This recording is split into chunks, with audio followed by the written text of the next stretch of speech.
This is American Thought Leaders, and I'm Yanya Kellick. Right now I'm sitting down with Tony Shaffer, Acting President of the London Centre for Policy Research. So Tony, pleasure to have you here. Thank you. Good to be back on. Did an interview a couple of, well, maybe 3 weeks ago. I can't. Seems like only days ago. Yes, absolutely. So, as I was, a lot of energy, CPAC, things are just actually seem to be getting more energetic as the day is progressing. What are your impressions so far? Well, so far so good. I mean, it's an interesting backdrop. President Trump got up and walked away from the negotiating table in Vietnam regarding North Korea. Yeah, tell me about that. Well, it's interesting because I've heard gloom and doom from the media saying, oh, he is so focused on just trying to get a deal, he'll take a bad deal. And no one recognized that he would, you know, Dan Coates had said that he's not paying attention to the intelligence, it's all bad. Well, it turns out he was paying attention to the intelligence because he played it as a card at the negotiating, basically saying, hey, we got all these great economic things for you, but what's all these sites you haven't talked about? What do you have to say? And then when they weren't going to play, it's like, okay, see ya, we're out of here. It's really a play out of the art of the deal. And I always say this to people, John, is that if you want to know Trump, read his freaking book. I mean, he does kind of tend to follow that out. I was kind of stunned. I did that, you know, some time ago, and I was like, wait a second, it seems like he's doing some of the stuff that's just in this book, right? Right. So that's what's ironic about the media, you know, spinning it all up, oh, he's just going to take a bad deal. And it's like, no, he did the Reykjavik thing. Reagan walked out on Gorbachev in Reykjavik when they were negotiating the START missile agreement, and he did the same thing here. So I think it was the right thing to do, and so it's been a very interesting day here, looking at the political storm kind of passing over, and this is kind of like a bubble of quiet, if you will, with all the other things going on. So the president gets a lot of flack for saying that he has this great, amazing relationship with Kim Jong-un, you know, the North Korean dictator. What do you make of that? Well, look, Reagan had an amazing relationship with Gorbachev. He did. But we still won. I mean, it's like you can actually like someone and be somewhat at odds with them. You know, you can have respect. And I think that that's what the president says. Like, you know, I feel I can deal with the man. You know, there's a deal to be made here. But to do a deal, you cannot show weakness. And that's the key. So, look, I think they have a cordial relationship. On the face of it, they've not fired any more missiles off. They've not done any more nuclear tests. They haven't disclosed everything to us, but now we've kind of played that card. We want to see what happens. So the two aren't mutually exclusive. You can't say he's an enemy and I have to deal with him, and I can't actually respect the man to have a cordial relationship with him. So you know, China obviously is playing an important role in all of this. You know, before this meeting, Kim Jong-un headed over to China. We don't know what they talked about behind the scenes.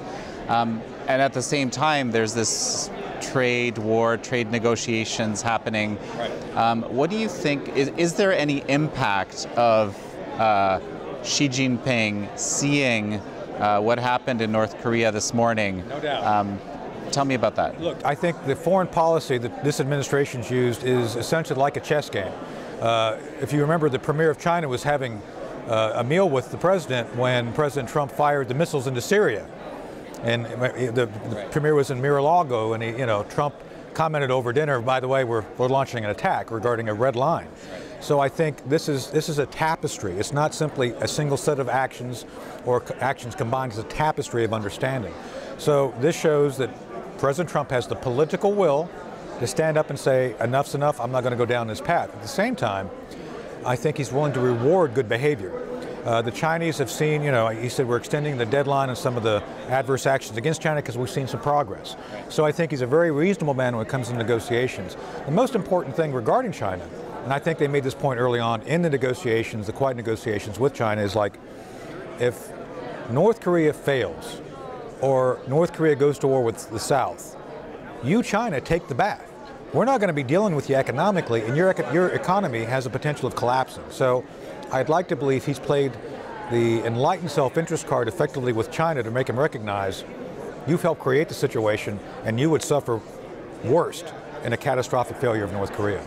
So, okay, this actually speaks to my next question, which is quite simply, China doesn't have a Chinese leadership doesn't have a great history as communist China of actually upholding anything that it says it will do. Right? Whether it's its own laws, whether it's agreements it's made, bilateral agreements, multilateral agreements. How can you even negotiate with someone where you can kind of almost expect that they're not going to do what they say? By essentially having what we call in the military sequels and contingencies.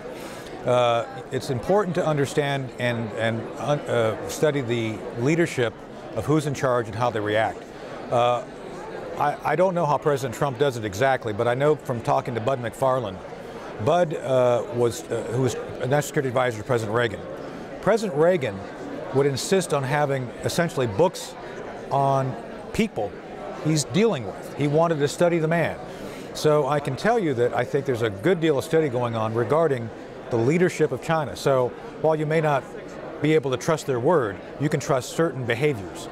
So I think this is that they've gone to a much more behavior-based approach to managing national security, and I think that's one of the failings of, frankly, of the Obama administration.